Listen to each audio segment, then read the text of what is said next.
Hi, my name is Emily Isom. I am doing a career profile for my marriage and family studies major in the Family 150 class. The career profile I'm doing is an adoption counselor and adoption therapist.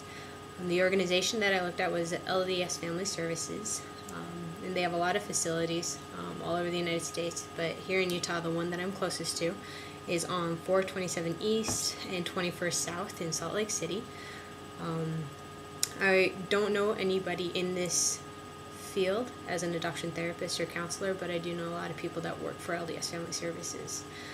The work environment, from what I was able to gather online, since I wasn't able to talk to anybody, is that they keep really busy.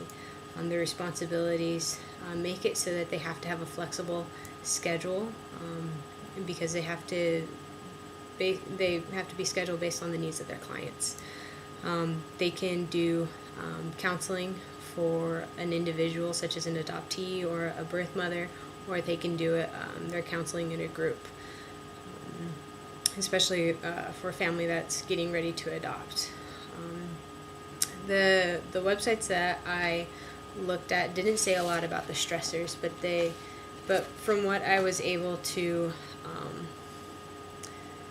hear from a lot of friends who have gone through the adoption processes, that it can be emotionally draining, especially for those that are working with families preparing to adopt, and for birth mothers especially.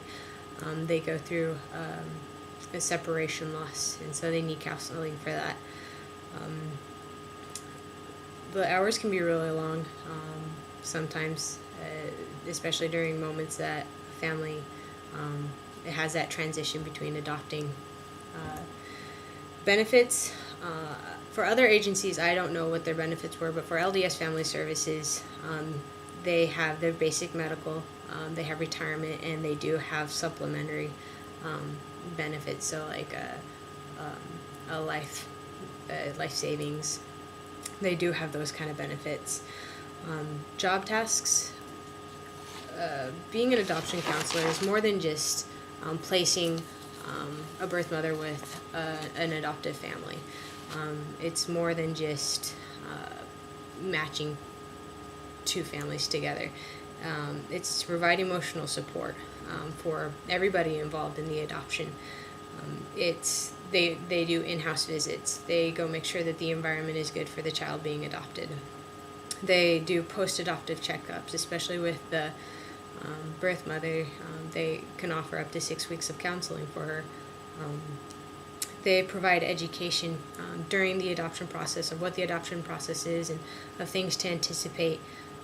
They provide information about the services that their agency provides. There's a lot of different requirements, or a lot of different tasks that adoptive counselors can do. Educational requirements. Mostly this job requires a bachelor's degree in either social work, sociology, psychology, or counseling, or something related to that. A lot of agencies require or prefer social work experience. Sometimes they'll require certification and licensing, but it varies from state to state onto what those requirements were. For the salary range, online I was able to find the average was about $44,000 a year.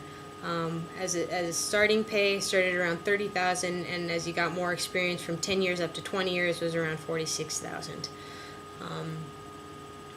Other career information, sometimes this requires travel, so a valid driver's license is required and reliable transportation is needed. Also, since this job is emotionally draining, sometimes it seems almost not worth it, especially since if they don't consider getting paid enough. But I think a lot of people have said that it's worth it, seeing a family get put together, seeing families' happinesses grow as they are able to continue to build their family through the sacrifice of others. So I think this career is well worth it, while monetarily it may not seem to compensate. I got my information from everydaylife.global.com. I got it through cfnc.org, so it's planning for your career. I also looked on some information from ehow.com, and that is my career profile for an adoptive counselor.